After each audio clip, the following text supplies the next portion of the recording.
يسر لي أمري واحلل عقدة من لساني يفقهوا قولي رب يسر ولا تعسر. الحمد لله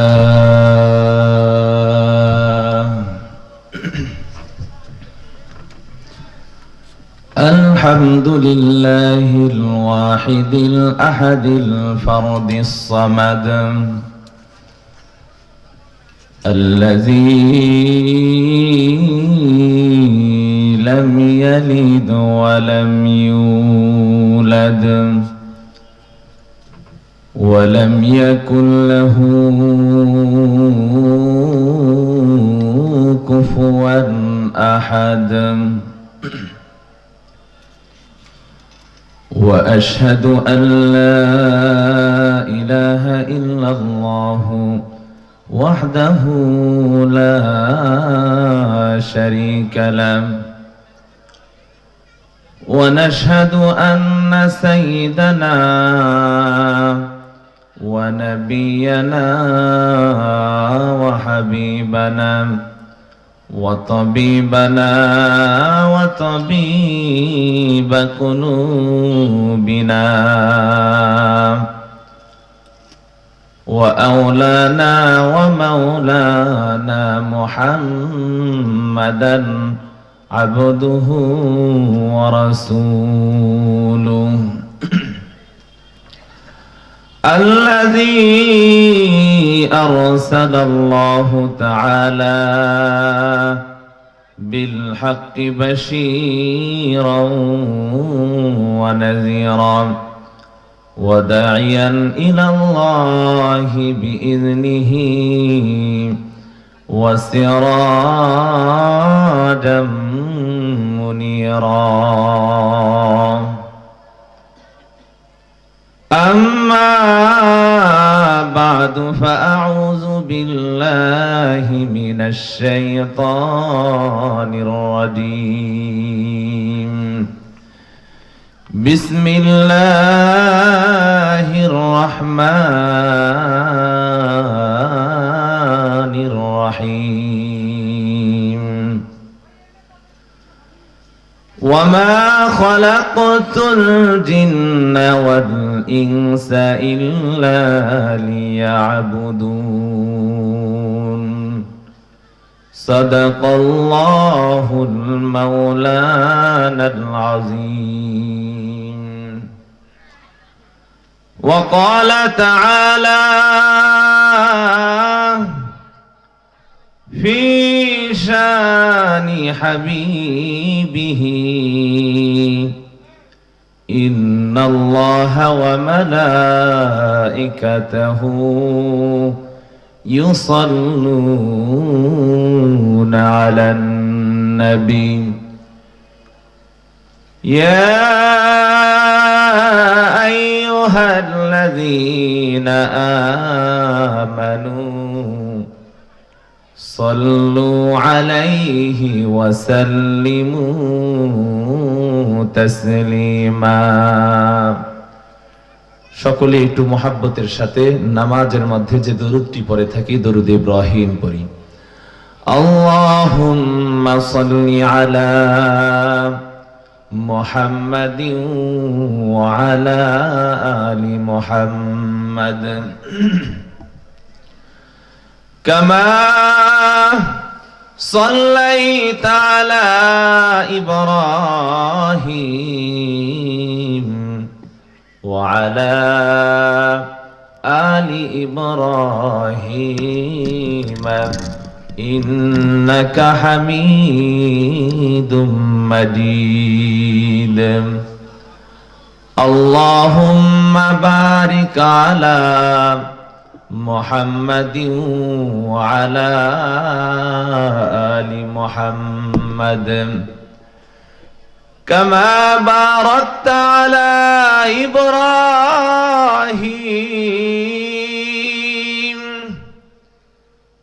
وعلى آل إبراهيم إنك حميد مجيد तारीफ तेरी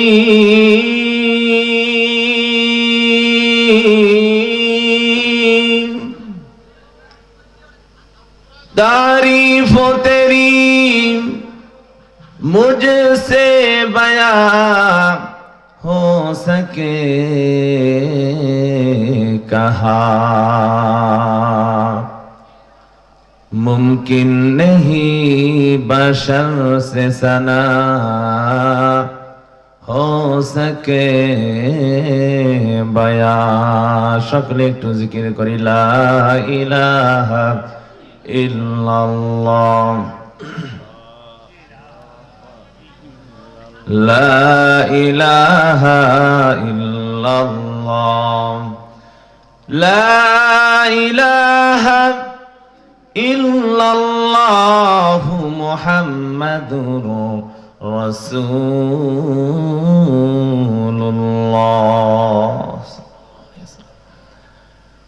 দাওয়াতুল কুরআন ওয়াস সুন্নাহ হাফিজিয়া মাদ্রাসা ও লিল্লাহ বোর্ডিং এর উদ্যোগে তাফসীরুল কুরআন মাহফিলের সম্মানিত প্রধান অতিথি, সভাপতি,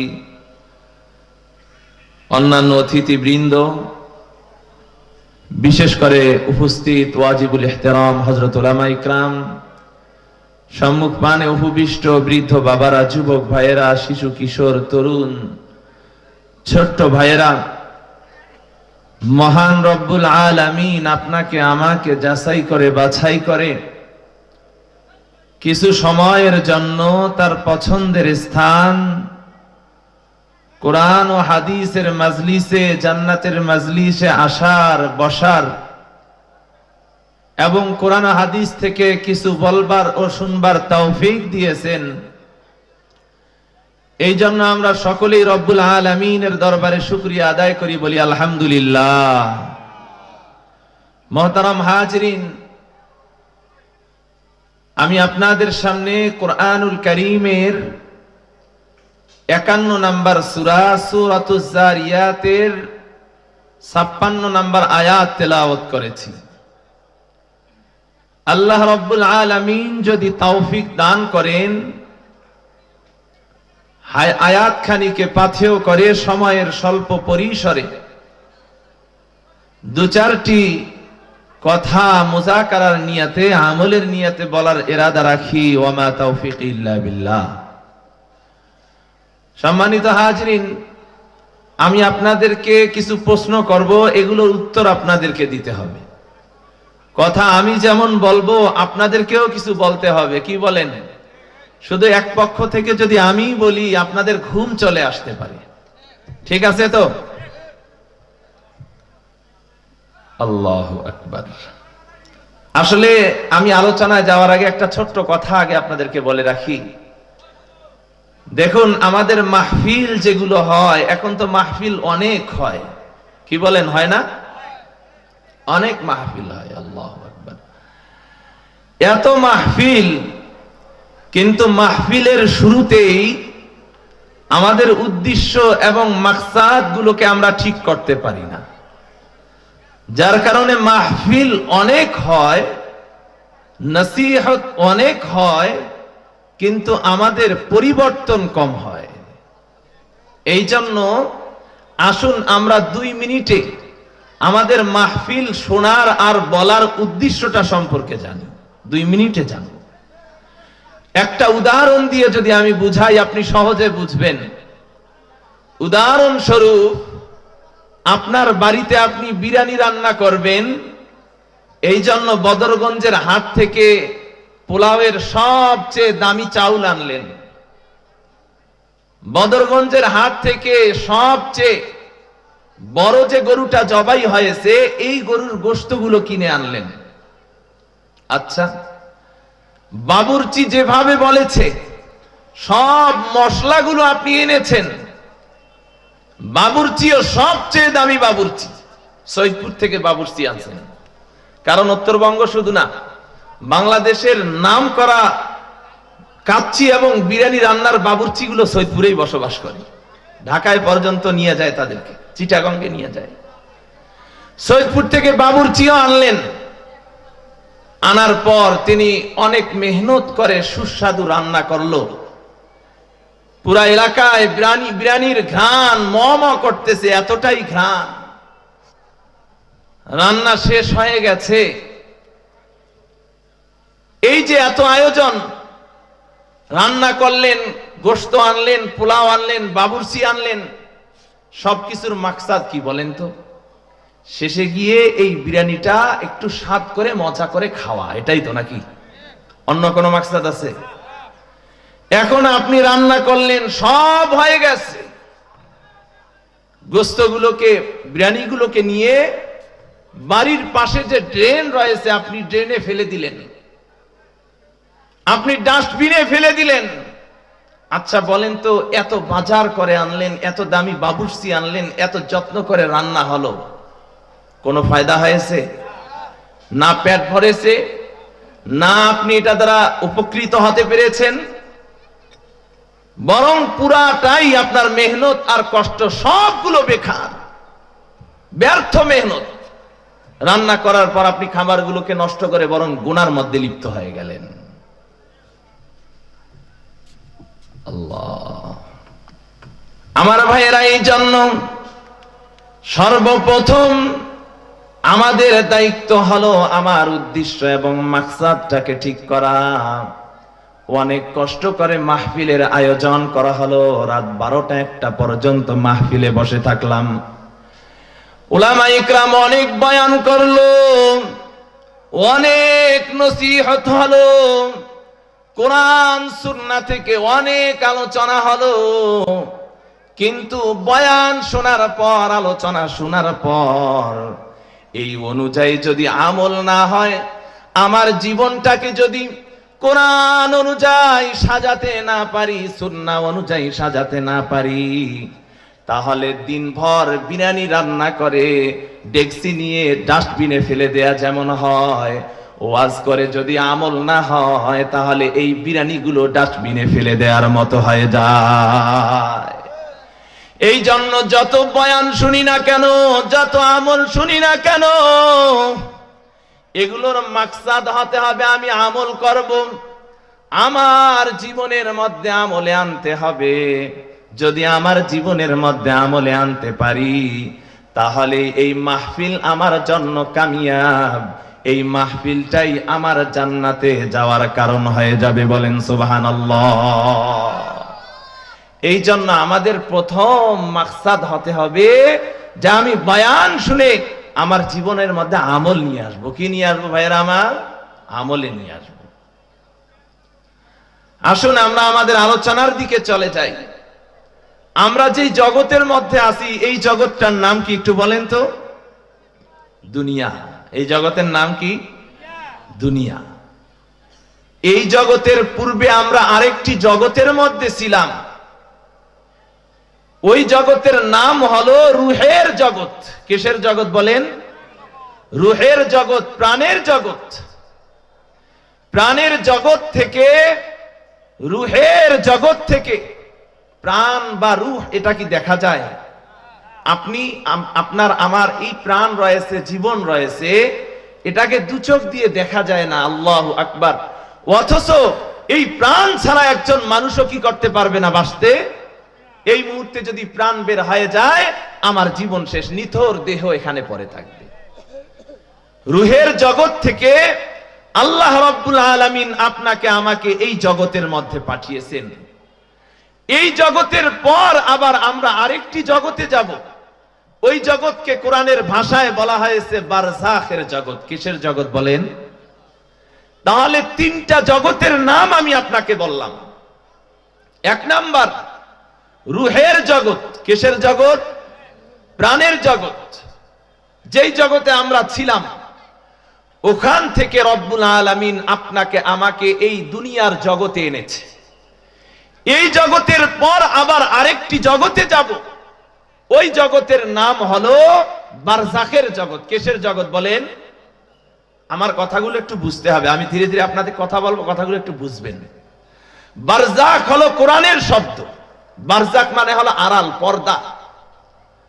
দেখুন, আপনার পাশে একজন মানুষ শুয়ে শুয়ে ঘুমাচ্ছে। সে ঘুমের মধ্যে স্বপ্ন দেখলো বদরগঞ্জে ট্রেনে উঠে রংপুরে যাচ্ছে। ট্রেনে ওঠার পর তাকে টিটি এসে বলে, আপনার ভাড়াটা দেন। এই মানুষটা কিন্তু স্বপ্নের মধ্যে টিটিকে দেখতেছে, টিটি তার থেকে ভাড়া চাচ্ছে। টিটিকে সে বলে, আমার কাছে 10 টাকা রয়েছে। টিটি বলে, না না, তোমার 20 টাকা ভাড়া। সে আবার বলে, আমার কাছে 10 টাকা রয়েছে, আমার কাছে 20 টাকা নাই। আবার টিটি তাকে ধমকি দিয়ে বলে, না না, 10 টাকা দিলে হবে না, 20 টাকা দিতে হবে। এবার এই মানুষটা রাগ করে বলে, না না, আমার কাছে শুধু 10 টাকাই আছে, 10 টাকা নিতে হবে। এই কথা বলে ঘুম থেকে লাফ দিয়ে উঠে গেছে। আমার ভাইয়েরা বলেন তো, সে স্বপ্নের মধ্যে শুয়ে শুয়ে ঘুমের মধ্যে ট্রেনে করে যাচ্ছিল, এটা কি আপনি দেখেছেন নাকি? আপনার পাশে যে ঘুমায়া সে ট্রেনে উঠছে, বাঘ দেখে চমকে উঠছে, সাপ দেখে চমকে উঠছে। আপনি কি বাঘ, সাপ, ট্রেন এগুলো কোনোটাই দেখছেন? সবকিছু তার সাথে ঘটছে, কিন্তু আপনি টের পাচ্ছেন না। ঠিক তেমনি ভাবে বারজাখের জীবনটাও হলো এমন। আপনার মৌতের পর আপনার সাথে রব্বুল আলামিনের পক্ষ থেকে এমন কিছু মুআমালা হবে, জান্নাতের জাহান্নামের ফেরেশতারা এসে এমন কিছু বিষয় আপনার সাথে ঘটবে যেগুলো আমাদের চোখ দ্বারা আমরা দেখতে পারি না। আল্লাহর নবীর হাদিস এবং রবের কোরআন থেকে আমাদের এগুলো কি করতে হয়? জেনে নিতে হয়। ওই সময় মানুষ অনেক আফসোস করে। যদি তৌফিক হয় আমি শেষে গিয়ে বলবো, 3 ধরনের আফসোস করে মানুষ মৌতের সময়। আমার ভাইয়েরা, আমরা রূহের জগতে ছিলাম, প্রাণের জগতে ছিলাম। আল্লাহ রাব্বুল আলামিন ওই জগৎ থেকে আপনাকে আমাকে এই জগতের মধ্যে কেমনে আনলেন এটা জানা দরকার। বুখারী শরীফের রিওয়ায়াতে এসেছে, আল্লাহর নবী সাল্লাল্লাহু আলাইহি ওয়াসাল্লাম বলেন, রব্বুল আলামিন যখন কাউকে এই দুনিয়ায় সৃষ্টির ইরাদা করেন, আল্লাহ রব্বুল আলামিন যখন আপনাকে আমাকে এই জগতের মধ্যে আনার ইরাদা করেন, আনার ইচ্ছা করেন, রব্বুল আলামিন আপনার আমার মায়ের পেটে 1 ফোঁটা নাপাক পানিকে রব্বুল আলামিন 40 দিন পর্যন্ত সংরক্ষণ করে রেখে দেন।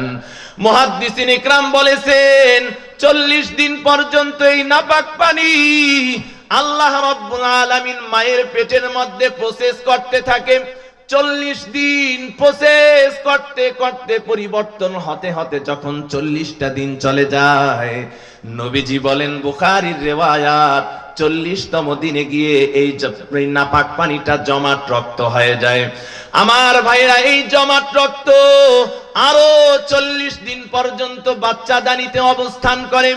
রব্বুল আলামিন কুদরতি ভাবে এই জমাট রক্তের মধ্যে এমন ভাবে প্রসেস করেন, এমন ভাবে পরিবর্তন করেন, যখন 80 দিন হয়ে যায় এই নাপাক পানিটাই একটা গোশতের টুকরা হয়ে যায়। বলেন সুবহানাল্লাহ। আবার 40 দিন এই গোশতের টুকরার মধ্যে আল্লাহ রাব্বুল আলামিন এমন ভাবে প্রসেস করেন, এমন ভাবে পরিবর্তন করেন, এমন ভাবে সংস্কার করেন, যখন 120 দিন হয়ে যায় এই গোশতের টুকরার মধ্যে মানুষের আকৃতি চলে আসে। রিওয়ায়াতে এসেছে, বুখারীর রিওয়ায়াত, রব্বুল আলামিন একজন ফেরেশতাকে বলেন, ও ফেরেশতা, যাও যাও, আমি মায়ের পেটের মধ্যে একটা মানুষের আকৃতি তৈরি করেছি, একজন মানুষ তৈরি করেছি, যাও আমার পক্ষ থেকে রূহের জগৎ থেকে রূহটাকে নিয়ে যাও, মায়ের পেটের মধ্যে যেই সন্তানটাকে আমি তৈরি করেছি ওই সন্তানের মধ্যে রূহটাকে তুমি ফুৎকার দিয়ে এই নিথর গোশতের টুকরাটাকে তুমি প্রাণবন্ত জীবন্ত করে দাও। বলেন সুবহানাল্লাহ। আমার ভাইরা, আল্লাহ রাব্বুল আলামিন 1 ফোঁটা নাপাক পানিকে যত্ন করে জমাট রক্ত বানান। এই জমাট রক্তের মধ্যে প্রসেস করে করে গোশত বানান। এই গোশতের টুকরার মধ্যে আল্লাহ রাব্বুল আলামিন হাড্ডিগুলোকে সুন্দরভাবে সাজিয়ে দেন।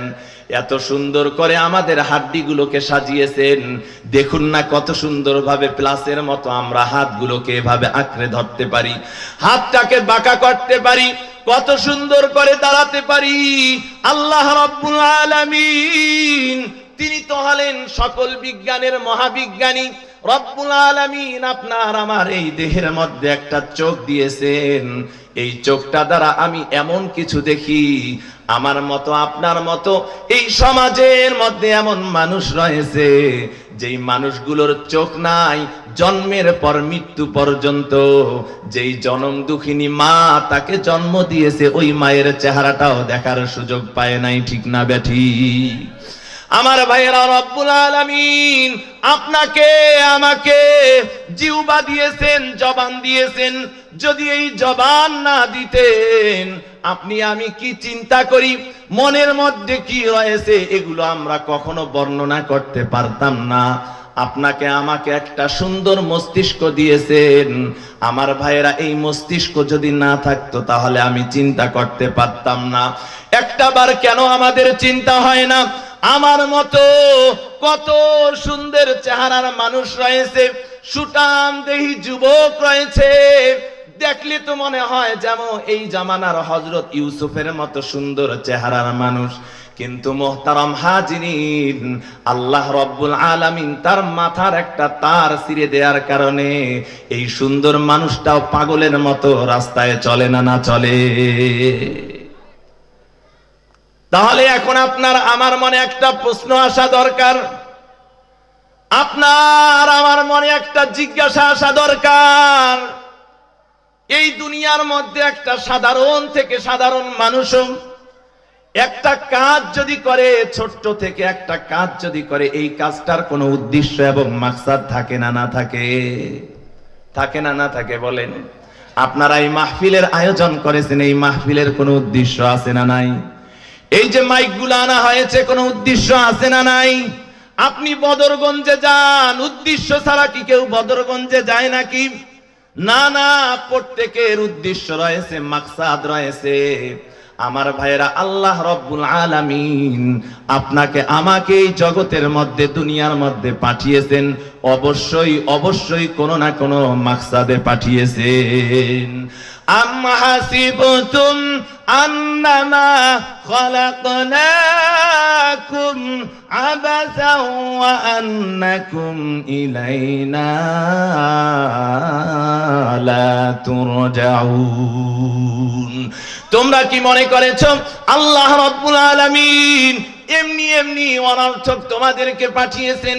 না না, অনর্থক পাঠান নাই। ও ভাই, যুবক ভাই, আপনার আমার মনের প্রশ্ন আসা দরকার, আমরা কোথায় থেকে এসেছি, কেন আসলাম, আবার কোথায় চলে যাব? আপনার মনে আমার মনে প্রশ্ন আসা দরকার, কোথায় ছিলাম, কেন এসেছি, মানুষ কোথায় ছিল, এই জগতে কেন এসেছে, আবার এই মানুষ কোথায় যাবে? এই তিনটা প্রশ্ন যদি আপনার মাইন্ড সেট আপ করে নিতে পারেন, এই তিনটা প্রশ্ন যদি আপনার অন্তরের মধ্যে আসে, একটা মানুষের জীবন চেঞ্জ হওয়ার জন্য, জীবন পরিবর্তন হওয়ার জন্য এই তিনটা প্রশ্নই যথেষ্ট হয়ে যাবে। কয়টা প্রশ্ন বলেন? এক নাম্বার, আমরা কোথায় ছিলাম? দুই নাম্বার, কেন আসলাম?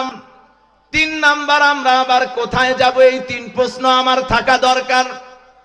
আমার ভাইরা, আমি বলেছিলাম আল্লাহ রাব্বুল আলামিন আপনাকে আমাকে কেন পাঠিয়েছেন, আমরা কেন এসেছি, এটা চিন্তা করা দরকার। রব্বুল আলামিন সূরাতুজ জারিয়াতের 56 নম্বর আয়াতের উত্তর দিয়েছেন, ওয়ামা খালাকাতুল জিন্না ওয়াল ইনসা ইল্লা লিয়াবুদুন। আল্লাহ রব্বুল আলামিন বলেন, আমি মানুষ এবং জিনকে সৃষ্টি করেছি কেবলমাত্র একমাত্র আমার ইবাদতের জন্য। কিসের জন্য সৃষ্টি করেছেন বলেন? একমাত্র কিসের জন্য? একটু জোরে বলেন। এই আয়াতের অর্থ হলো একমাত্র আল্লাহর ইবাদতের জন্য আল্লাহ সৃষ্টি করেছে। তাহলে আমার দোকান করা যাবে না, খেত খামারি করা যাবে না, ব্যবসা বাণিজ্য করা যাবে না, দুনিয়ার কোনো কাজ করা যাবে না।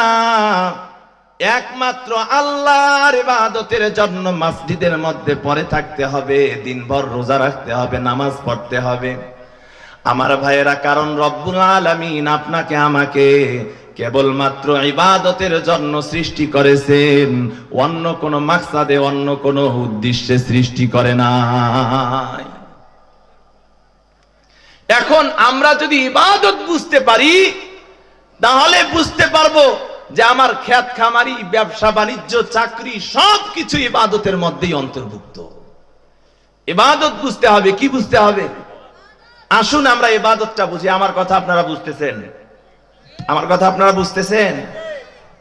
আমি একটু কয়েকদিন থেকে অসুস্থ, এরপরও কথা দিয়েছি, এই জন্য ওয়াদা রক্ষার জন্য আসছি চলে। ইবাদতটা আমাদের বুঝতে হবে। ইবাদত বুঝতে হলে আসুন আমরা একটা কথা বুঝে আসি। একজন মানুষ আর একজনের অধীনে থাকার তিনটি স্তর রয়েছে। কয়টি স্তর বলেন তো? একজন আর একজনের অধীনে থাকার তিনটি স্তর রয়েছে।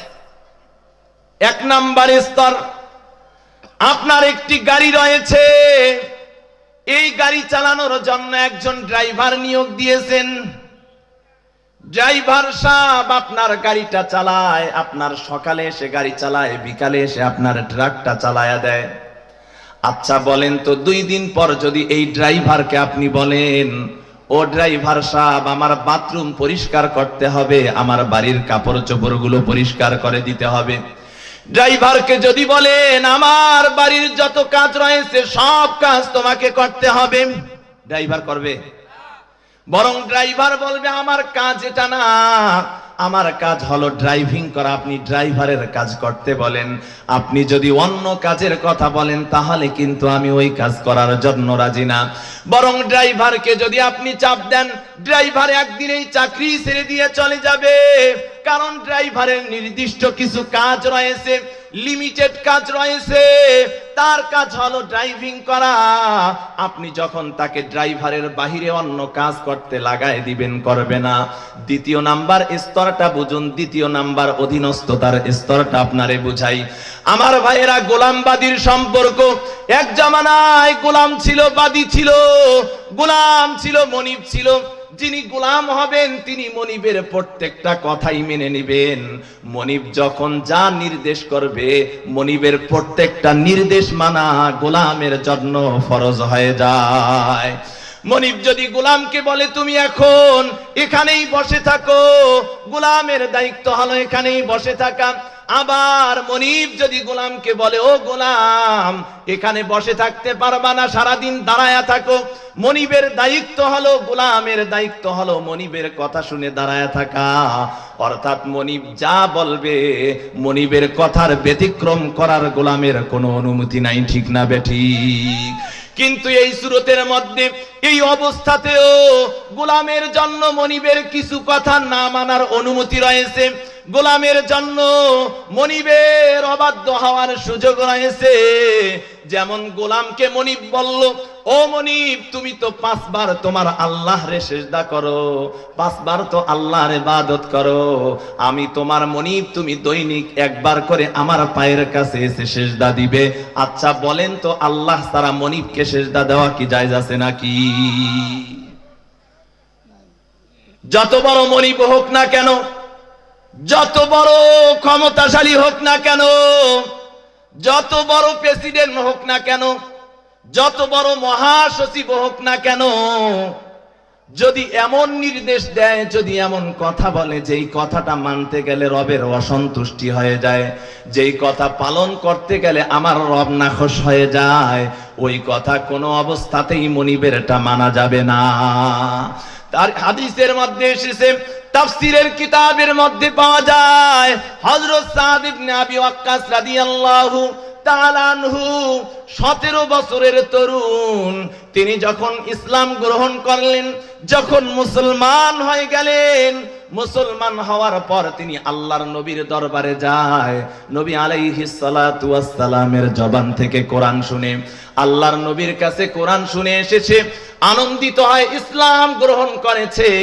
কিন্তু সাদ ইবনে আবি ওয়াক্কাসের মা ইসলাম গ্রহণ করে নাই, কাফের ছিল, মুশরিক ছিল।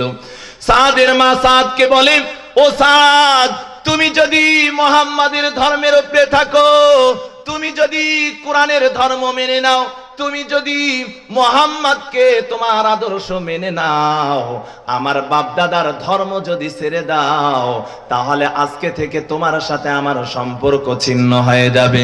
সাদের মা সাদকে বলে, তুমি যদি আমার ধর্ম গ্রহণ করে না নাও, তাহলে আজকে থেকে আমি তোমাকে আমার যত সম্পদ রয়েছে, যত মাল রয়েছে, সবকিছু থেকে আমি তোমাকে বঞ্চিত করে দিব। আমার ভাইয়েরা, সাদ ইবনে আবি ওয়াক্কাস রাদিয়াল্লাহু তাআলা আনহু তার মায়ের কাছে গিয়ে বলে, ও মা, শুধু আপনার সম্পদ না, মক্কার সব মানুষগুলো তাদের সব সম্পদ থেকে যদি আমাকে বঞ্চিত করে দেয়, তবু আমি এক মুহূর্তের জন্য আমার নবী, আমার কোরআন ছাড়া হব না। বলেন সুবহানাল্লাহ। সাদ ইবনে আবি ওয়াক্কাস এবার মায়ের কাছে গিয়ে যখন এই কথা বলেছে, সাদ ইবনে আবি ওয়াক্কাসকে তার মা ব্ল্যাকমেইল শুরু করে দিয়েছে। ব্ল্যাকমেইল মানে বুঝেন?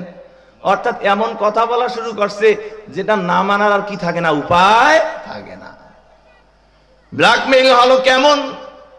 তাফসীরের কিতাবে পাওয়া যায়, সাদের মা সাদকে বলে, ও সাদ, তুমি যদি মুহাম্মাদের ধর্মটা ছেড়ে না দাও, তাহলে আমি কিন্তু আমার জীবনটাকে চিরতরেই শেষ করে দিব, আমার জীবন রাখবো না। সন্তানের সামনে মায়ের জীবন শেষ হবে, সন্তান কেমনে মানবে? কারণ কোরআনের মধ্যে এসেছে, আল্লাহ রাব্বুল আলামিন স্বয়ং নিজেই নির্দেশ দিয়েছেন, ওয়াসাইনাল ইনসানা বিওয়ালিদাইহি হুসনা। রব্বুল আলামিন বলেছেন মা বাবার সাথে উত্তম আচরণ করার জন্য। আল্লাহর নবী বলেছেন, তোমার মা তোমার বাবাই তোমার জন্য জান্নাত, হুমা জান্নাতুকা ওয়া নারুকা। তোমার বাবা মা তোমার জন্য জান্নাত, আর তোমার বাবা মার অসন্তুষ্টির মধ্যেই তোমার জন্য জাহান্নাম রয়েছে। যেই মা এত কষ্ট করে লালন পালন করেছে, যেই মা শীতের রজনীতে যখন আমি কিছুই বুঝতাম না, যখন বিছানাকে প্রস্রাব করে আমি নদী সাগর বানিয়ে দিতাম, ওই মা কষ্ট করে ভিজা বিছানার মধ্যে শুয়ে থাকতো এবং আমাকে গরম বিছানার মধ্যে আলাদা করে রেখে দিত। যেই মা আমার জন্য এত কষ্ট করেছে, ওই মা আমার সামনে জীবন শেষ করে দিবে, ওই মা আমার জন্য তার জীবনটাকে শেষ করে দিবে, এটা হতে পারে না। সাদ ইবনে আবি ওয়াক্কাস রাদিয়াল্লাহু তাআলা আনহু চিন্তায় পড়ে গেছে, আহারে এই মাকে আমি কেমনে ভুলে যাব? এই মা আমার সামনে জীবন শেষ করে দিবে, এটা আমি কেমনে মেনে নিব? এই জন্য সাদ আল্লাহর নবী সাল্লাল্লাহু আলাইহি ওয়াসাল্লামের কাছে যাওয়ার চিন্তা করলেন। আমার কথা আপনারা বুঝতেছেন? সাদ ইবনে আবি ওয়াক্কাসের মা বলছে, আমার জীবন শেষ করে দিব। আচ্ছা বলেন তো, সন্তানের সামনে যদি মা বলে আমার জীবন শেষ করব, সন্তান যত বড় পাষাণ হোক, মায়ের জন্য নরম হয়ে যাবে না? সাদের দিলটা নরম হয়ে গেছে, কারণ মা তো মা। কিছুদিন আগে এক বইয়ের মধ্যে একটা ঘটনা পড়তেছিলাম, অল্প সময় একটু বলবো। চীনে একবার বিশাল বড় এক ভূমিকম্প হয়েছিল, ভয়ঙ্কর ভূমিকম্প। এই ভূমিকম্পে অনেক মানুষ হতাহত হয়েছে, মরে গেছে। প্রাচীরের চাপা পড়ে, বিল্ডিং এর চাপা পড়ে। উদ্ধার কর্মীরা একজন নারীকে উদ্ধার করে এনেছে। দেখলো এই নারীর দেহের মধ্যে অনেক রক্ত রয়েছে, রক্তাক্ত হয়েছে, কিন্তু এই নারীকে সুস্থ করার পর তারা চিকিৎসা দিয়ে যখন নারী সুস্থ হয়ে যায়, তাদের মনের মধ্যে একটা প্রশ্ন এসেছে, যেই প্রশ্ন, যেই রহস্যের জবাব তারা কোথাও পায় নাই। আমার ভাইয়েরা, তারা দেখলো এই নারীর দুই হাতের পাঁচটা 10টা আঙ্গুল কাটা রয়েছে। তারা দেখলো এই নারীর একটা আঙ্গুল অক্ষত নাই, সবগুলো ক্ষত রয়েছে। ডাক্তাররা চিকিৎসা দেওয়ার পর এই নারী যখন সুস্থ হয়েছে, তাকে জিজ্ঞাসা করলো, ও মা, আপনাকে আমরা চিকিৎসা দেওয়ার পর একটা বিষয় আমাদের রহস্যের জট খুলে নাই, আমরা বুঝতেও পারি নাই। আপনার আঙ্গুলগুলো থেতলে যেতে পারে, কিন্তু আমরা অবাক হয়ে দেখলাম আপনার আঙ্গুলের 5টা 5টা 10টা আঙ্গুলের সামনের অংশগুলো সবগুলো কাটা রয়েছে। আল্লাহু আকবার। মা তার চোখের পানি ছেড়ে দেয়, ছেড়ে দিয়ে বলে, ডাক্তার সাহেব, এই কথার উত্তর আমি দিতে পারবো না, এই রহস্যের জট রহস্যই থেকে যাক, আমি এর জবাব দিতে চাই না, আমি এর উত্তর দিতে চাই না, এর উত্তরটা আমার এবং আমার ঈশ্বরের মধ্যে থাকবে, অন্য কেউ জানুক আমি এটা চাই না। ডাক্তাররা বলে, ও মা, আমরা আপনাকে চিকিৎসা দিয়েছি, কোনো বিনিময় নেইনি, আমরা আপনাকে উদ্ধার করেছি, কোনো বিনিময় নেইনি, আমরা আপনার ওষুধ দিয়েছি, কোনো বিনিময় নেইনি, আমরা কোনো বিনিময় চাই না, কিন্তু এই রহস্যের জট এটা না জানলে আমাদের কাছে রহস্যই থেকে যাবে। আমাদের একটাই চাওয়া, আপনি আপনার এই রহস্যের জটটা খুলে দিবেন। আপনার আঙ্গুলগুলো কেন কাটা রয়েছে, 5টা আঙ্গুলের মধ্যেই কেন কাটা রয়েছে? এবার মা চোখের পানি ছেড়ে দিয়ে বলে, যেই মাকসাদে, যেই উদ্দেশ্যে আমি আমার চোখগুলো কেটেছিলাম, এই উদ্দেশ্য আমার পূরণ হয় নাই। আমার সন্তানের জন্য আমি আমার 5-5-10টা আঙ্গুল কেটে রক্ত বের করেছিলাম, কিন্তু আমার সন্তানকে বাঁচানো বুঝি সম্ভব হয় নাই। এবার ডাক্তাররা বলে, আপনার সন্তানের জন্য আপনি নখ কেন কাটলেন? তিনি বলেন, যখন ভয়ঙ্কর ভূমিকম্প হলো, ভূমিকম্প হওয়ার পর আমি আমার সন্তানকে নিয়ে এমন এক প্রাচীরের পেছনে পড়ে গিয়েছিলাম যেখান থেকে বের হওয়া সম্ভব ছিল না। আমাদের খাবারের কোনো ব্যবস্থা ছিল না। আমার কোলের বাচ্চাটা আমার দুধ খেতে খেতে দুধ শুকিয়ে গেছে। আমার ভাইরা, এবার এই মা বলেন, আমার সন্তান তো ক্ষুধায় কান্নাকাটি করছিল, আমি আমার বুকে লাগিয়ে দিই, বুকের মধ্যে আর মুখ লাগাতে চায় না, কারণ বুকের মধ্যে তো দুধ নাই, সে মুখ কেন লাগাবে? যখন তার কাছে আঙ্গুলগুলো দিই, আঙ্গুল একবার চুষে আর চুষতে চায় না, কারণ এই আঙ্গুলের মধ্যে তো খাবার বলতে কিছুই নাই। শেষ পর্যন্ত আমি চিন্তা করলাম, আমার আঙ্গুলের মধ্যে খাবার কিছু না থাকলেও তো আঙ্গুলে রক্ত রয়েছে, এই জন্য দেয়ালের মধ্যে ঘষে ঘষে আমার 5-5টা 10টা আঙ্গুল কেটে কেটে এর রক্তগুলো আমার সন্তানের মুখে দিয়েছিলাম। মা বলে, এটা সম্ভব হয়েছে যেই মা আপনাকে আমাকে পেটের মধ্যে নিয়ে সব ধরনের কষ্ট করেছে, যেই বাবা আপনার আমার জন্মের কথা শোনার সাথে সাথেই নিজের জীবনের আশা আকাঙ্ক্ষাগুলোকে কোরবান দিয়েছে, তার জীবনের আশা আকাঙ্ক্ষা শুধু আপনাকে আর আমাকে নিয়েছিল। বড় হতভাগা আমরা। আমাদের বাবা মা যখন বয়স্ক হয়ে যায়, বাবা মা যখন একটু দুর্বল হতে শুরু করে, ও যুবক, একটা বালকি খেয়াল করো না, আমার শরীরের যে শক্তিগুলো রয়েছে, এই শক্তিগুলো আর কোথাও থেকে আসে না, রব্বুল আলামিন আমার বাবা আর মায়ের শক্তিগুলো, এগুলো ব্লুটুথের মাধ্যমে রবের কুদরতি ভাবে আমার মধ্যে এনে দেয়। এই কারণে দেখবেন সন্তানরা যত শক্তিশালী হয়, বাবা মা তত দুর্বল হয়ে যাচ্ছে। দুর্বল হতে হতে এমন দুর্বল হয়ে যায়, বাবা মা এক সময় গিয়ে ছোট বাচ্চার মতো অবুঝ হয়ে যায়। আমি যখন অবুঝ ছিলাম, কিছুই বুঝতাম না, বাবা কোনোদিন আমার উপর বিরক্ত হয় নাই। বাবাকে একটা কথা একবার নয় 100বার জিজ্ঞাসা করলেও বাবা হেসে হেসে আমাকে উত্তর দিতেন। কিন্তু আমি এমন হতভাগা, আমার বাবা যদি একটা কথা 2বার বলে, আমি বিরক্ত হয়ে বাবাকে এবং মাকে ঝাড়ি দিতে দ্বিধা করি না, ঠিক না বেঠিক? হতভাগা আমি, কপাল পোড়া আমি। আমার মায়ের ব্যাপারে আল্লাহ, আমার বাবার ব্যাপারে রব্বুল আলামিন কোরআনের মধ্যে এত নির্দেশ দিয়েছে। রব্বুল আলামিন বলেন, ওয়া ক্বাদা রাব্বুকা আল্লা তা'বুদু ইল্লা ইয়্যা ওয়া বিল ওয়ালিদাইনি ইহসানা।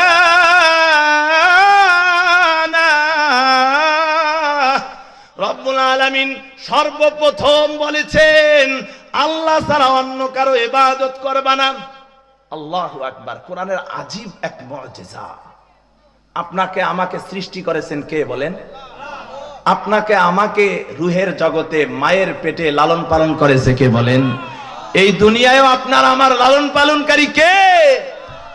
ওখানেও আল্লাহ এই জন্য বলেছেন আলাস্তু বিরব্বিকুম, আমি কি তোমাদের রব নই?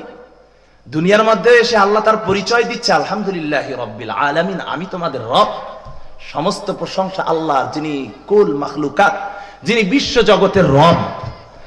আবার আপনি যখন কবরে যাবেন, কবরে যাবার পরও আল্লাহ নামটা আপনাকে ওই নামেই জিজ্ঞাসা করছে যেই নামে আপনি আল্লাহকে রুহের জগতে চিনেছেন, যেই নামে আপনি আল্লাহকে এই দুনিয়ার জগতে চিনেছেন, ওই নামেই বারজাখের জীবনে গিয়ে আল্লাহ রাব্বুল আলামিন আপনাকে সর্বপ্রথম কবরের মধ্যে যে প্রশ্নটি করবেন, কি প্রশ্ন বলেন তো?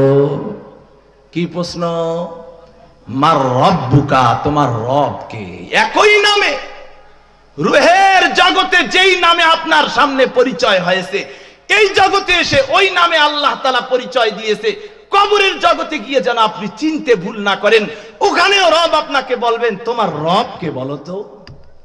আল্লাহ আমাদের রব, এর মধ্যে কোনো সন্দেহ নাই। কিন্তু দুই চোখ দিয়ে আমরা আমাদের রব হিসাবে, লালন পালনকারী হিসাবে কাকে দেখি? আমাদের বাবা মাকে। আপনার জন্মের পর আপনাকে দুধ খাইয়েছে কে? আপনার ভাতের ব্যবস্থা করেছে কে? তরকারির ব্যবস্থা করেছে কে? আমরা দুই চোখ দিয়ে দেখি আমাকে লালন পালন করে আমার বাবা মা, কিন্তু আসলে আল্লাহ রব্বুল আলামিন লালন পালন করে। আমার ভাইরা, এই জন্য কোরআনের যেই আয়াতগুলোকে আল্লাহ রব্বুল আলামিন মা বাবার ইহসানের কথা বলেছেন, মা বাবার সাথে ভালো আচরণের কথা বলেছেন, শুরুতেই রব্বুল আলামিন বলেছেন আল্লাহর সাথে কাউকে শরীক করো না। প্রথম আল্লাহ বলেছেন তার সাথে কাউকে শরীক করবা না। এরপরেই রব্বুল আলামিন বলেন সাবধান সাবধান, মা বাবার সাথে কখনো খারাপ আচরণ করবা না, তাদের সাথে সব সময় উত্তম আচরণ, নম্রভাবে কথা বলবে, তাদেরকে ধমকি দিবে না। যুবক ভাইরা ওয়াদা করেন জীবন যাবে মা বাবাকে ধমকি দিয়ে কথা বলবো না। ঠিক আছে তো? বাবা মার সব বিষয়ে আমার সাথে একমত হবে এমন জরুরি না, অনেক বিষয়ে দ্বিমত হবে। আমার বাবা উনি অনেক বড় আলেম মানুষ, আহলে ইলম মানুষ, আমি তার থেকে মাকামাতে হারিরির মতো কিতাব মুখস্থ ইবারত একদম দবাদব করে যাচ্ছে। আমার সাথে মাঝে মধ্যে বিভিন্ন মাসলা মাসাইল নিয়ে ইখতিলাফ হইতো, দ্বিমত হইতো। আমার মা আমারে কইতে, এই ইখতিলাফ তোর বাপের সাথে এত কথা বলিস না তো। আমি বলি আমি যেই বিষয় দিয়ে তার সাথে দ্বিমত করতেছি এটা বেয়াদবি হবে না? আমি তো আর আমার বাপরে ধমকি দিচ্ছি না। যেই বিষয়টা আমি বুঝাইতে চাচ্ছি, বাবা মায়ের সাথে সব বিষয়ে আপনি একমত হতে পারবেন না, আল্লাহর নিজাম। আপনার যে ছোট কোলের বাচ্চা আছে, আপনার সব বিষয়ের সাথে তার মতের কি মিল হয়? এরপর আপনি মেনে নেন না? তাহলে আপনার মা বাবার সাথে সব বিষয়ে আপনি একমত হবেন এটা জরুরি না, কিন্তু আল্লাহ বলেছেন তোমরা তাদের সাথে সদাচরণ করো। কি করতে হবে বলেন? ওয়াসাহিবুহুমা ফিদ দুনিয়া মারুফা, মা বাবার সাথে ভালো আচরণের জন্য রব্বুল আলামিন বলেছে। আমার ভাইরা কথা কোন দিক থেকে কোন দিকে চলে গেছে। সাদ ইবনে আবি ওয়াক্কাস একদিন যখন চলে যায়, মা বলেছে ও সাদ তুমি যদি খাবার গ্রহণ না করো তাহলে, সাদকে বলেছে ও সাদ তুমি যদি তোমার কালেমা ছেড়ে না দাও, তুমি যদি তোমার মুহাম্মদকে ছেড়ে না দাও, তাহলে কিন্তু আমি অনশনে বসলাম, আর কোনো খাবার খাবো না। আজকে থেকে আমি না খেয়ে আমার জীবনটারে আমি শেষ করে দিব। বাংলাদেশের মতো অনশন না, বাংলাদেশের নেতারা অনশনে বসে, আবার গোপনে পর্দার আড়ালে গিয়ে বিরিয়ানি মারে। কি মারে? এক নেতা কিছুদিন আগে অনশনে বসছে, হ্যাঁ বাংলাদেশে লালনবাদ প্রতিষ্ঠা করতে চায়, নাউজুবিল্লাহি মিন যালিক। কিছুদিন আগে সে ঘোষণা দিছে আমরা বাংলাদেশের মানুষ আরবের ইসলাম কেন মানবো, আমরা বাংলাদেশের ইসলাম মানবো। বলেন নাউজুবিল্লাহি মিন যালিক। এগুলো আপনাকে মিষ্টি মিষ্টি কথা বলবে, এমন যুক্তি দিবে আপনি বুঝতেও পারবেন না। সাধারণ মানুষ বুঝার ক্ষমতা নাই। এই জন্যই তো নবী আলাইহিস সালাতু ওয়াস সালাম বলছেন আমি চলে যাচ্ছি, কিয়ামত পর্যন্ত আর নবী রাসূল আসবে না, সমস্যা নাই, উলামায়ে ইকরাম আমি রেখে দিছি। কিয়ামত পর্যন্ত যারাই আমার এই দিনের মধ্যে দাগ লাগাবার চেষ্টা করবে, উলামায়ে ইকরাম জীবন দিয়ে হলে এই দিনকে রক্ষা করবে। বলেন সুবহানাল্লাহি ওয়া বিহামদিহি। এটা হলো এই উম্মতের উলামায়ে ইকরামের একটা বৈশিষ্ট্য। এটা বনি ইসরাইলের আলেমদের মধ্যে ছিল না, যার কারণে ইমাম আহমদ ইবনে হাম্বল রাহমাতুল্লাহি আলাইহিকে মারতে মারতে একটা মাসলায় শুধু উনি ফতোয়া দিয়েছিলেন। বাদশা তাকে সকালে মারে, দুপুরে মারে, রাতে মারে। আর সাধারণ মুসলমানরা কয় আহমদ ইবনে হাম্বলের কোনো কাজ কাম নাই, একটা মাসলাই তো, উনি তো বললেই হয় বাদশা যা কইছে ওইটাই ঠিক। কি কোন আপনারা? আমরা হলে এটা বলতাম না? দরকার কি বাদশার সাথে ঝামেলা করার? কিন্তু আহমদ ইবনে হাম্বল রহমতুল্লাহি আলাই কোনোভাবেই যখন রাজি হয় না, আর মারে নিয়ে আসছে, না মায়ের ওপর জুলুম চালাইতেছে, আহমদ ইবনে হাম্বলের দিল নরম হয়ে গেছে, হায় রে আমার মায়ের ওপর জুলুম চালাচ্ছে। আহমদ ইবনে হাম্বলকে বাদশা বলেন, তুমি যেই ফতোয়া দিয়েছো এই ফতোয়াটাকে উইথড্র করে দাও, আমার মতের দিকে চলে আসো, তাহলে তোমার জন্য আমি রাজকীয় ব্যবস্থা করব। আহমদ ইবনে হাম্বলের দিলটা একটু নরম হয়ে গেছে। এবার মা আহমদ ইবনে হাম্বলের দিকে তাকিয়ে বলে, আহমদ, আমি তোমাকে কোরআন হাদিসের শিক্ষা এই জন্য দেই নাই যে তুমি জালেমের সামনে মাথা নত করবে। বলেন সুবহানাল্লাহ। আমার ভাইরা বলেছিলাম সাদ ইবনে আবি ওয়াক্কাসের কথা। সাদ ইবনে আবি ওয়াক্কাস রাদিয়াল্লাহু তাআলা আনহুর মা একদিন না খেয়েছিল। সাদ বড় টেনশনে পড়ে গেছে, মা অনশনে পড়ে গেছে, শরীরটা দুর্বল হয়ে গেছে, বয়স্ক মানুষ। দ্বিতীয় দিন খাবার নিয়ে যখন মায়ের সামনে গেছে, সাদ মাকে বলে, ওগো মা, না খেয়ে থাকবেন না, আপনার জীবন শেষ হয়ে যাবে। মা বলে, না না, যতক্ষণ তুমি তোমার কালেমা ছাড়বে না, যতক্ষণ পর্যন্ত তুমি মুহাম্মদকে ছাড়বে না, ততক্ষণ পর্যন্ত এক ফোঁটা পানিও আমার জবানের মধ্যে তুমি দিতে পারবে না। হযরত সাদ ইবনে আবি ওয়াক্কাস রাদিয়াল্লাহু তাআলা আনহু মায়ের জন্য এত খাবার নিয়ে যায়, মা খাবার গ্রহণ করে না। একদিন গেছে, দুই দিন চলে গেছে, মা দুর্বল। তৃতীয় দিন মায়ের কাছে গিয়ে সাদ বলে, ও মা, আপনার জীবন চলে যায়, এবার একটু খাবারটা গ্রহণ করুন। মা বলে, না না, আমার জীবন চলে যাক, আমি মরে যেতে চাই, কারণ আমার চোখের সামনে একমাত্র সন্তান বিধর্মী হয়ে যাবে, একমাত্র সন্তান আমার বাপদাদার ধর্ম ছেড়ে দিয়ে মুহাম্মাদের ধর্ম গ্রহণ করবে, আমি এটা মানতে পারি না। সাদ বড় পেরেশানির মধ্যে পড়ে গেছে।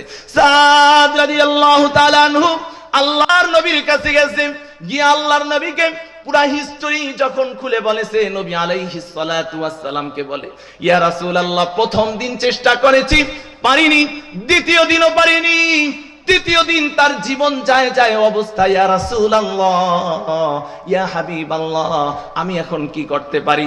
কারণ আমার মা বলেছে যদি আমি কালেমা ছেড়ে না দিই, যদি ইসলাম ছেড়ে না দিই, তিনি খাবার গ্রহণ করবে না। আল্লাহর নবী সাল্লাল্লাহু আলাইহি ওয়াসাল্লাম কি জবাব দিবেন? মুখের মধ্যে কোনো জবাব নাই, নবীজির মুখের মধ্যে কোনো ভাষা নাই।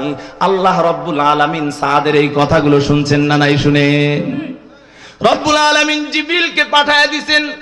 জিবরিল আলাইহিস সালাতু ওয়াস সালাম আয়াত নিয়ে এসেছেন সূরাতুল আনকাবুতের 8 নম্বর আয়াত, ওয়া ওয়াসাইনাল ইনসানা বিওয়ালিদাইহি হুসনা। আল্লাহ রাব্বুল আলামিন সর্বপ্রথম জানিয়ে দিলেন, আমি রব তোমাদেরকে ওসিয়ত করছি, নির্দেশ দিচ্ছি, তোমরা তোমাদের মা বাবার সাথে উত্তম আচরণ করবে, ভালো আচরণ করবে। এই আয়াতের শেষে গিয়ে রব্বুল আলামিন বলেন, ওয়া ইন জাহাদাকা লিতুশরিকা বি মা লাইসা লাকা বিহি ইলমুন ফালা তুতিউহুমা ইলাইয়া মারজিউকুম ফায়ুনাব্বিউকুম বিমা কুনতুম তা'মালুন। আল্লাহ রাব্বুল আলামিন আয়াতের শেষে গিয়ে বলে, ওয়াই জাহাদাকা, যদি তোমার বাবা মা তোমাকে আমার সাথে শিরিক করার ব্যাপারে চেষ্টা করে, অর্থাৎ তোমার বাবা মা যদি এমন নির্দেশ দেয় যেই নির্দেশ পালন করলে আমি রব অসন্তুষ্ট হয়ে যাব, তোমার বাপ যদি রবকে অসন্তুষ্ট করার কথা বলে, তাহলে এই অবস্থায় বাবা মার কথা মানা যাবে? যাবেনি? মায়ের কথাও মানা যাবে না।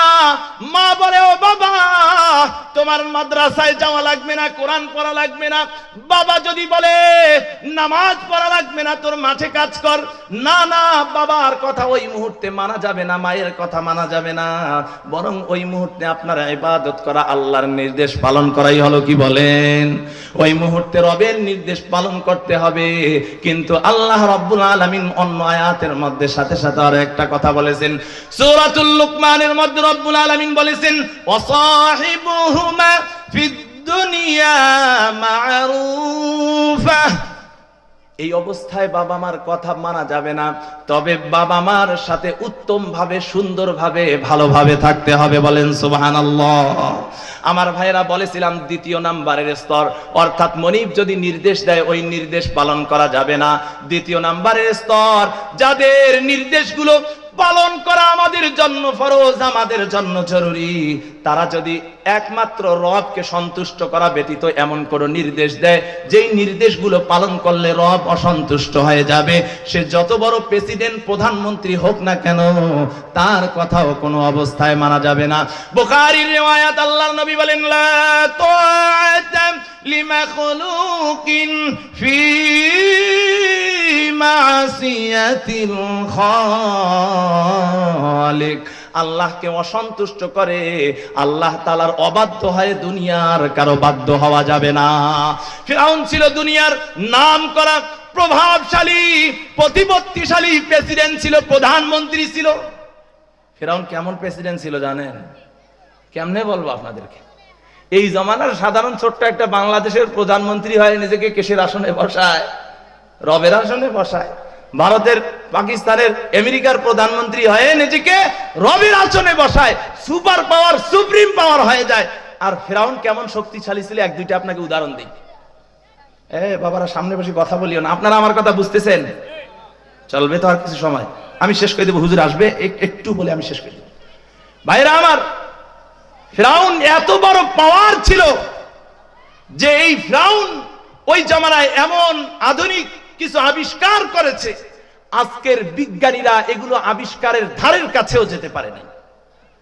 যেমন মিশরীয় পিরামিড, মিশরীয় মমি, বর্তমান বিজ্ঞানী এগুলো বোঝেও না এগুলো কি। ওই সময় ফিরআউন বড় প্রতাপশালী ছিল। ফিরআউনের স্ত্রী বিবি আসিয়া মুসা আলাইহিস সালাতু ওয়াস সালামের কালেমাকে গ্রহণ করেছিলেন, কালেমা পড়েছিলেন। ফিরআউন বিবি আসিয়ার উপরে এতটাই জুলুম নির্যাতন চালিয়েছে, কোরআনের মধ্যে রব্বুল আলামিন স্বয়ং তার ঘটনা সূরাতুত তাহরিমের মধ্যে এনেছেন। মুফাসসিরিন ইকরাম বলেন, ফিরআউন যখন বিবি আসিয়ার উপর জুলুম চালাতে চালাতে শেষ পর্যায়ে তার মাথার উপর একটা পাথর উঠিয়ে, ফিরআউন বিবি আসিয়ার মাথার উপর একটি পাথর উঠিয়ে বিবি আসিয়াকে বলে, আসিয়া তুমি যদি মুসার ধর্ম ছেড়ে না দাও, তুমি যদি লা ইলাহা ইল্লাল্লাহ ছেড়ে দিয়ে আমি ফিরআউনকে যদি ইলাহ হিসাবে মেনে না নাও, তাহলে এই পাথর দিয়ে তোমার মাথাটাকে আমি মাটির সাথে মিশিয়ে দিব। বলেন নাউজুবিল্লাহ।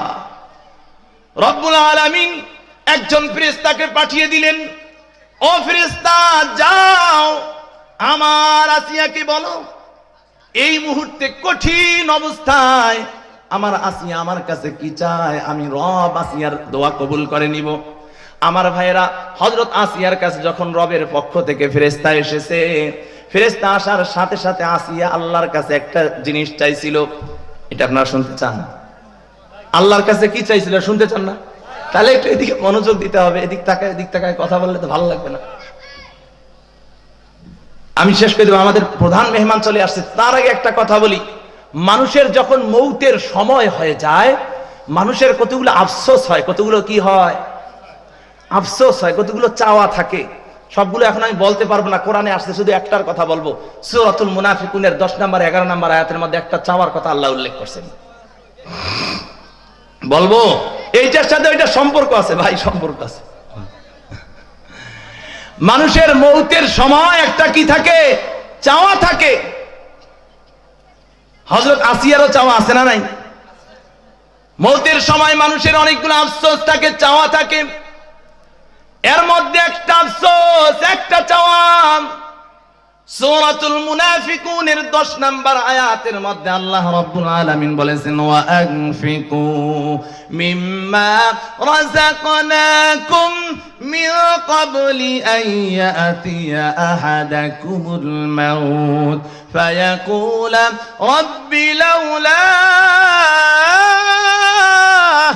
أخرتني إلى أجل قريب।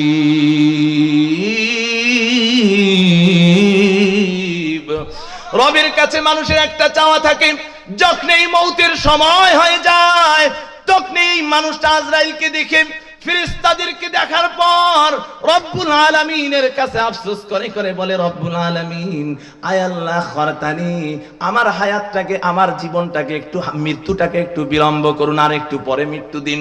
কতটুকু পরে মৃত্যু নিতে চাও? সে বলে, ইলা আজালি করিব, অল্প সময় পর আমার মৃত্যু দেন, কিছু সময় বিলম্ব করুন। কেন বিলম্ব করতে বলে? কেন তার এই চাওয়া? কারণ সে তো একটা জিনিস দেখে ফেলেছে, যখনই তার মৌতের সময় হয়ে যায়, আমার ভাইরা, এই মানুষটা তখন এমন কিছু টের পেয়ে যায়, বিস্তারিত বলার সময় নাই। ইমাম গাজালি রহমতুল্লাহি আলাইহি বলেছেন, 2 ধরনের পরিবর্তন হয়ে যায়, আমি ওই পরিবর্তনের দিকে আর যেতে চাই না। এই মানুষটা দেখে, যখনই তার মৌতের সময় হয়েছে, এতদিন যা কিছু করেছে, আমার ভাইরা, যত সম্পদ জমা করেছে, টাকা জমা করেছে, জমি জমা যা কিছু করেছে, এগুলো কোনোটাই আর তার মৌতের পর কাজে আসে না। বরং যেই অর্থগুলো আল্লাহর রাস্তায়, মাদ্রাসার জন্য, মসজিদের জন্য দান করেছিল, এগুলোই তার সামনে পুরস্কার হিসাবে এসে যায়। আমার ভাইরা, এই জন্য এই মানুষটা ওই সময় আল্লাহর কাছে আবদার করে। কি আবদার করে আমি বলি? এইটা বলার আগে একটা কথা বলি। আমাদের রংপুরের মধ্যে একজন বড় ডাক্তার, তিনি গুলশানের মধ্যে নাম করা ডাক্তার। নাম বললে হয়তো এই ইউটিউবে আপনারা সার্চ দিয়ে খুঁজে পেতে পারেন, এই জন্য নাম বলবো না। তার বাবা যখন ইন্তেকাল করেছে, রাতে যখন তার লাশটা রংপুরে আসছিল, আমাদের হুজুরকে কল দিয়ে বলে, হুজুর, আমার বাবার লাশ হয়তো রাত 2টা-3টার দিকে রংপুরে পৌঁছে যাবে। হুজুর, আমার বাবার লাশটা হয়তো 2টা-3টায় রংপুরে পৌঁছে যাবে। আপনার কাছে আমার অনুরোধ, আমার বাবার লাশটা আমরা যাওয়ার পূর্বে রাতের বেলা যেন বাবার লাশ নিয়ে গাড়িটা আমাদের বাড়িতে না যায়। বলেন নাউজুবিল্লাহ। সে বলে, হুজুর, বাড়িতে মহিলা রয়েছে, ছোট ছোট বাচ্চা রয়েছে, বাড়িতে যদি এই লাশটা নেওয়া হয় তাহলে বাচ্চারা ভয় পাবে, নারীরা ভয় পাবে। এই লাশটাকে আপনি মাদ্রাসায় রাখবেন, লাশটার গোসলও মাদ্রাসায় যেন ছাত্ররা দেয়। জানাজার পূর্বে, দাফনের পূর্বে একবার বাড়িতে নিয়ে যাব, যেন আম্মা জান এবং আমাদের বাড়ির সদস্যরা লাশটাকে দেখে। এ ভাই, যেই বাড়িটা আমার টাকা খরচ করে করলাম, লক্ষ লক্ষ কোটি কোটি টাকা খরচ করে যেই জমি কিনলাম, ব্যাংক ব্যালেন্স করলাম, বাড়ি করলাম, গাড়ি করলাম, আচ্ছা বলেন তো, এই গাড়ি, বাড়ি, জমি যা কিছু আছে, এগুলো কোনোটাই কি আমার সাথে যাবেনি? বরং যেই বাড়ির টাইলস গুলো আমি লাগিয়েছিলাম, যেই বাড়ির ইটটা আমার ঘাম ঝরানো টাকা দিয়ে কিনেছিলাম, যেই বাড়িটাকে আমি তিলে তিলে কষ্ট করে নির্মাণ করেছিলাম, এই বাড়িতে ঢোকার ব্যাপারে আমার সন্তান পর্যন্ত বলে দেয়, বাবার লাশটাকে ওই বাড়িতে যেন না নাও। আহারে, এই দুনিয়ার কেউ আমার আপন না, দুনিয়ার সবাই হলো আমার পর। এই মানুষটা মৌতের আগেই এগুলো টের পেয়ে যায়। এই জন্য রবকে ডাক দিয়ে বলে, ও রব, আমি দুনিয়ায় যত সম্পদ জমিয়েছি, যত টাকা আমি জমা করেছি, এই টাকার এই সন্তানের জন্য রাখতে চাই না। এই সন্তানকে ডাক্তার বানাইলাম আমি, ইঞ্জিনিয়ার বানাইলাম আমি, এই সন্তান আমাকে বাড়ি ঢুকতে নিষেধ করে দেয়। যে স্ত্রী এক রাত বাড়িতে না থাকলে ঘুমাতে পারে না, বারবার বারবার কল দিয়ে বলে, কখন আসছো, কখন আসছো। আমার মৌত হওয়ার সাথে সাথে স্ত্রীও আর ঘরে ঢুকতে দিতে চায় না। যেই বাবা মা আমাকে না দেখলে থাকতে পারতো না, ওই বাবা মা আমার লাশটা ঘরে রাখতে চায় না। যেই আদরের সন্তানগুলোকে তিলে তিলে বড় করলাম। যেই নাতিদেরকে প্রত্যেক দিন আমি চুমা দিতাম, এই নাতিরা আমার লাশটা দেখে ভয়ে পালিয়ে যায়। কয়েকদিন আগে আমার একজন খুব আপনজন মারা গেছে, যেই আপনজন আমার সন্তানটাকে বলা যায় তিলে তিলে সে বড় করেছে। এতটাই আমার সন্তানকে আদর করত। অনেকে বলতো আপনার এই সন্তানের আসল মা হলো ওই নারী। এই নারী যখন ইন্তেকাল করলো, আমার সন্তানকে আমি নিয়ে গিয়েছিলাম। আমার সন্তান প্রথম লাশটা দেখে ভয়ে কান্না দিল। এরপর এতবার ওই আপার কাছে নিয়ে যেতে চাইলাম, কিন্তু আমার মা আর আমার ওই বাচ্চা লাশের কাছে যেতে রাজি হলো না। আমার ভাইরা, ওই মুহূর্তে যখন আমি বুঝতে পারবো এই বাড়িও আমার না, এই জমিও আমার না, এই ব্যাংক ব্যালেন্সও আমার না, তাহলে কোনগুলো আমার? ওই সময় টের পেয়ে যাবে যেগুলো মাদ্রাসায় দিয়েছিলাম, যেগুলো মসজিদের মধ্যে দিয়েছিলাম, যেগুলো দ্বীনি কাজে মাহফিলে দিয়েছিলাম, এগুলোই আমার পরকালীন ব্যাংক ব্যালেন্স হিসাবে আসবে। তখন রবকে বলবে, রব আমাকে একটু সময় দেন। আল্লাহ বলে, বান্দা তোমাকে যদি একটু সময় দিই তুমি কি করবা? সে বলে, ফাআসসাদদাক ওয়া আকুম মিনাস সালিহিন। আমার যত সম্পদ রয়েছে সবগুলো তোমার রাস্তায় সদকা করে দেব, সদকা করে দিব। ওই মুহূর্তে যদি কেউ সদকা করতে চায়, ওই মুহূর্তে যদি মাদ্রাসার জন্য, মাহফিলের জন্য, মসজিদের জন্য দান করতে চায়, কোন আলেম বলবে না না, ওই মুহূর্তের দান তার আর কবুল হবে না। ওই মুহূর্তের দান আর কি হবে না? বলবো ভাই, বলবো, ওই মুহূর্তের দান কি হবে না? কবুল হবে না। এই জন্য ভাইরা আমার, এই যে একটি মাদ্রাসা, এটাকে আপনারা নিয়ামত মনে করেন। আমি তো নিয়াত করে আসছিলাম মাদ্রাসা এবং কোরআন শিক্ষার উপরেই বয়ান দেবে, কিন্তু আমার আগের হযরত বলছেন, এই জন্য আমি ওই বিষয়ে যাইনি। এটা আপনাদের জন্য এক বড় নিয়ামত। এখন বুঝে আসতেছে না, যখন চোখ বন্ধ হয়ে যাবে তখন আমি বলবো, হায় হায়, আমার তো আপন ছিল এই মাদ্রাসা আর এই মসজিদটা। তখন মনে হবে এই বাড়ি, সন্তান, সম্পদ কোনো কিছুই আমার আপন না। তখন শুধু আফসোস করবো আর আল্লাহরে বলবো, আল্লাহ আমাকে একটু সুযোগ দেন, আমি এই মাদ্রাসা মসজিদের জন্য আমার সবগুলো জমি আমি ওয়াকফ করে দিই। আল্লাহ তাআলা ওই সময় নিবেন না। এই জন্য আমাদের এই মাদ্রাসা আছে, এই মাদ্রাসার জন্য এমন কোন ভাই কি আসি যে আমি মাদ্রাসার উন্নয়নের জন্য, মাহফিলের জন্য এই বিশাল নিয়ামত 10টা হাজার টাকা দিব, নগদ দিতে না পারি, ইনশাআল্লাহ তাআলা ধীরে ধীরে দিব, এমন কেউ নেই। 10টা হাজার টাকা মাদ্রাসার জন্য এত বড় এক নিয়ামত। ভাইরা আমার, আমি তো বললাম, কোরআনের আয়াত দিয়ে বললাম, একটা দিন আসবে আমরা আফসোস করব, 10 লাখ দিতে চাইলেও আল্লাহ নিবেন না। কেউ কি নাই যে আমি 10,000 টাকা কিস্তি কিস্তি করে 10,000 টাকা দিব? অতিথি যারা আছি, অতিথি তো অনেক দেখা যাচ্ছে অতিথিদের মধ্যে, অথবা সামনে যারা আছি, 10,000 টাকা দেনেওয়ালা কেউ নাই। ভাই 10টা হাজার টাকা এক মাস করে দিবেন, 10 মাসে একজনও নাই। কেউ দেখি একটু নড়াচড়া কেন, একজন নারায় তাকবীর দিয়ে দাঁড়ায় যান। কিছুদিন আগে এক মাহফিলে হঠাৎ করে আমাকে বলছে, হুজুর একটু কালেকশন করে দেন। আমার কালেকশনের কথা ছিল না, তাও আবার দ্বিতীয় বক্তা কালেকশন করে ফেলছে। 10,000 বলতে বলতে কেউ দাঁড়াচ্ছিল না, স্টেজ থেকে একজন দাঁড়ায় গেছে, ওনাকে দেখে পেছনে থেকে একজন দাঁড়ায়, আমিও 10 দিব।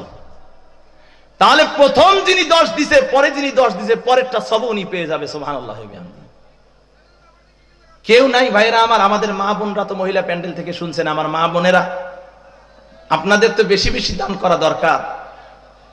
আপনাদের ব্যাপারে নবীজির হাদিস, অনেক হাদিস আসছে, মা বোনরা তাদের নাকের কানের দুল ফুল খুলে দিয়ে দিত। আচ্ছা কমায় 5,000-এ আসেন, আমাদের মেহমান অপেক্ষা করতেছে, হযরতকে রেখে আমার কথা বলতেও ভয় লাগে। 5টা হাজারের জন্য কেউ দাঁড়াইতে পারি না আমরা ভাই। 5,000 টাকা। as-সাদাকাতু তারুদ্দুল বালা। আজকে আমি 5,000 টাকার জন্য দাঁড়াইতে চাই না, কই যে 5,000 টাকা মাদ্রাসায় যাব, দাঁড় আমি দিতেই পারবো না। কিন্তু অনেক সময় এমন বিপদ এসে যায়, 5 লাখ টাকা দিয়েও এই বিপদটা দূর হয় না। হয় না? না ভাইরা আমার, 5টা হাজার টাকা মাদ্রাসার জন্য দিব এমন কেউ নাই। 5,000 টাকার জন্য আল্লাহু আকবার বলে দাঁড়ায় যান। আপনার এই দান রব্বুল আলামিন দেখবেন, আপনি যখন মৌতের সময় আফসোস আসবে না, তখন মনে হবে আরে 5,000 টাকা দিয়েছি, আল্লাহ রাব্বুল আলামিন তাকে 10 গুণ বাড়ায়া দিয়েছে। এক হাদিসের মধ্যে আসছে, হাদিসের সনদ সম্পর্কে আমার তাহকিক নাই, হযরত আলী রাদিয়াল্লাহু তাআলা আনহু হযরত ফাতেমাকে গিয়ে বলে, ও ফাতেমা, তুমি তো অসুস্থ, তুমি কি খেতে চাও বলো, আমি তোমার জন্য কিছু বাজার থেকে কিনে নিয়ে আসি। ফাতেমা বলে, না, আমার কোনো কিছু খাওয়ার ইচ্ছা নাই। আলী বলেন, ওগো ফাতেমা, তোমার জন্য জীবনে কিছুই করতে পারি নাই, একটু বলো তোমার জন্য কিছু নিয়ে আসি। ফাতেমা রাদিয়াল্লাহু তাআলা আনহা বলেন, একটা শুধু ডালিম খেতে চাই, একটা বেদানা খেতে চাই। কি খেতে চাই বলেন? বেদানা চিনেন না? বেদানা মানে কি? ডালিম। বেদানা মানে যার দানা নাই না? বেদানা অর্থই বুঝি না, দেখি আমরা কই দানা নাই, এটা ফার্সি শব্দ। বেহ মানে হলো উত্তম, বে মানে কি? উত্তম, আর দানা মানে দানা, উত্তম দানা। ভাই 5,000-এর জন্য কে দাঁড়াবেন? দাঁড়ান না। 5,000 আমাদের অতিথি যারা আছে, সভাপতি আছে, প্রধান অতিথি, বিশেষ অতিথি, সামনে আপনারা তো সবচেয়ে বড় অতিথি, কেউ 5,000-এর জন্য দাঁড়ায় যান। 5,000 টাকা ভাইরা আমার। আচ্ছা 1,000 করে দাঁড়ায় যান, 1,000-এর জন্য কি দাঁড়াবেন না? মায়ের জন্য, মা ইন্তেকাল করেছেন, আমার সন্তানরাও আমার জন্য 1,000 টাকা দিবে, আমার সন্তানরাও আমার জন্য 5,000 10,000 দিবে। আমি যদি আজকে আমার মা বাবার নামে ইসালে সব না করি, আমার সন্তানরা আমার ব্যাপারে এভাবে হাত বন্ধ করে বসে থাকবে। 1,000 টাকা। ভাই নামটা একটু বলেন, ভাইয়ের নামটা লিখে নেন। মোহাম্মদ আইয়ুব আলী ভাইয়ের নামটা লিখে নেন। 1,000 টাকা। আইয়ুব আলী ভাই, জি ভাই, বদরগঞ্জ। আল্লাহ আইয়ুব আলী ভাইয়ের 1,000 টাকার দানকে তুমি কবুল আর মঞ্জুর করে নাও। আল্লাহ আয় রব্বুল আলামিন যেই মাকসাদে দান করেছেন তার মাকসাদকে কবুল করে নাও রব্বুল আলামিন। আয় আল্লাহ, তোমার বান্দা যেই মাকসাদ নিয়ে দান করেছে তার মাকসাদকে পুরা করে দাও। আরো কেউ আসি ভাই 1,000 টাকা করে দাঁড়ায়, যে 1,000 এখন নগদ দিতে না পারেন, বাকিতে দিবেন, পরে দিবেন। 1,000 টাকা, 1,000 টাকা। ওই বাবার নামটা লিখে নেন। কি নাম একটু বলবেন? আপনার দেখে আরেকজন যদি নাম লেখায় এটাতেও সব পাবেন। আল্লাহ রাব্বুল আলামিন তোমার আরো একজন বান্দা 1,000 টাকা দান করেছেন, তার দানকে কবুল আর মঞ্জুর করে নাও। আর কে আছে 1,000 টাকা? হুজুর চলে আসছে, মুসাফির মানুষ। আল্লাহ রাব্বুল আলামিন নবীজি হাদিসের মধ্যে বলেছেন, মুসাফিরদের দোয়াকে আল্লাহ ফিরত দেন না। মুসাফির মানুষ দোয়া করবেন, আমরা সবাই দোয়ায় শরীক থাকবো। দোয়ার আগে কিছু সাদাকা করে যান, দোয়া কবুল হয়ে যায়। ভাই 1,000 টাকা আরো একজন লেখাইছে। আর কে আছে? 10 জন মানুষ দাঁড়ান না, 1,000 করে। হুজুরকে সামনে 1,000 টাকা। আর কেউ নাই ভাই? 1,000 টাকা। 500 500 1,000 করে টাকা আমরা দিব। ভাই একটু নামগুলো জোরে বলেন, নামটা লিখে নেন। 1,000 টাকা পেছনে থেকে কারা বলছেন? 1,000 500 1,000 500 500 করে সবাই দাঁড়ায় জানতো ভাই। 500 টাকা মাদ্রাসার জন্য, এলাকার মাদ্রাসা। এটা তো 500 না, বরং আমার ফ্যামিলিতে আমি যেভাবে খরচ করি।